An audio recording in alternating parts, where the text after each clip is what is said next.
Sir నమస్తే అండి. నమస్తే నమస్తే. ఏం పేరు సార్? లక్ష్మణరావు, బోంపల్లి లక్ష్మణరావు. ఏం చేస్తుంటారు?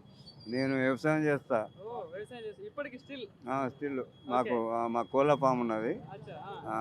సార్ ఇక్కడ ఎన్నో వార్డులో ఉంటారు మీరు? నేను 2వ వార్డులో ఉంటా. సో మున్సిపాలిటీ ఎలక్షన్స్ వస్తా ఉన్నాయి. సో 11వ తారీఖు పోలింగ్ ఉంది. పోలింగ్ సో ఎట్లా ఉంటుంది మరి తొర్రూరు మున్సిపాలిటీ? అయితే కాంగ్రెస్ ప్రభుత్వం వచ్చిన కాంచి అన్ని డెవలప్మెంట్ బాగానే జరుగుతున్నాయి ఇక్కడ. కాబట్టి ఎటు చేసినా కూడా కాంగ్రెస్ వస్తుంది ఇక్కడ. కాంగ్రెస్ ఎందుకు వస్తుంది అంటే డెవలప్ వచ్చిన కాంచి ఇప్పుడు 2 ఏళ్ళ నుంచి ఇక ఇంత మునుపు ఉన్న ఆయన టీఆర్ఎస్ ఎమ్మెల్యే గారు ఏం చేయలేదు ఇక్కడ, చేయలేదు. కాబట్టి ఈడ ప్రతి ఒక్క పోసిండు, కంకర పోసిండు, వదిలిపెట్టిండు. ఇప్పుడు ఇవన్నీ సరిదిద్దుకుంటే వీళ్ళు వస్తారు. మంత్రిగా ఉన్నా కూడా ఏం చేయలే ఆయన. మంత్రిగా ఉన్నా కూడా ఏం చేయలే ఆయన. ఏమైనా మీది మాటలు మాట్లాడతాడు, ఇక ఉత్తగానే వదిలిపెడతాడు. అందుబాటులో కూడా ఉంటాడు, కాకపోతే హాయ్ హాయ్ అంటాడు అంతే. ఏం లేదు. ఇప్పుడు ఎమ్మెల్యే కూడా ఆమెకు కొత్తగా రాజకీయంగా వచ్చింది మంచిగానే డెవలప్ చేస్తుంది. అందరితో కలుపుకోలుగానే మాట్లాడుతుంది.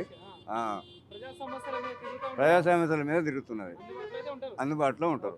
అంటే ప్రధానంగా ఇప్పుడు తొర్రూరు మున్సిపాలిటీలో సమస్యలు కానీ ఏమైనా డెవలప్మెంట్స్ కానీ ఇంకా చేయాల్సిన ఏమున్నాయి? తాగునీటి ఒకటి మెయిన్, రోడ్లు ఒకటి, ఈ పింఛన్లు అయ్యో అవన్నీ చేయాలి గంతే.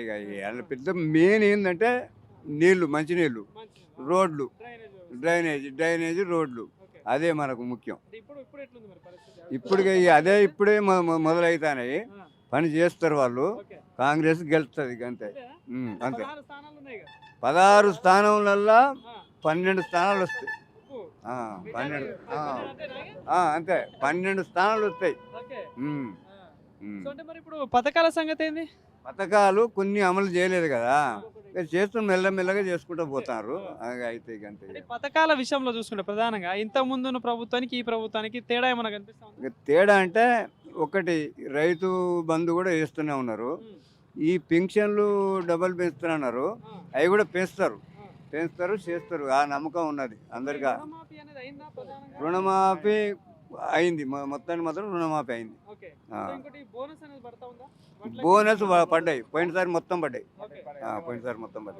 ఇప్పుడు ఇంకోటి ప్రధానంగా కాంగ్రెస్ 6 గ్యారెంటీలలో కాంగ్రెస్ పార్టీ పెట్టిన కరెంట్ కావచ్చు, గ్యాస్ కావచ్చు, ఫ్రీ బస్ కావచ్చు, ఇలా కొన్ని ఉన్నాయి. సో వాటి పరిస్థితి ఏంటి అంటే ఉన్నాయా ప్రాపర్గానే?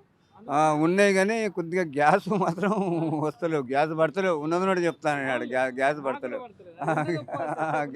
పడతలేవు. కరెంటు మాత్రం బరాబర్ అవుతుంది. ఇక ఈ బస్సులో ఎక్కేటోళ్ళు ఫ్రీగా మంచిగా పోతారు, మంచిగా వస్తారు. ఇక పని ఉన్నా లేకున్నా పోతారు, వస్తారు, బాగానే ఉన్నారు. సన్న బియ్యం ఒకటి మెయిన్ అన్నట్టు.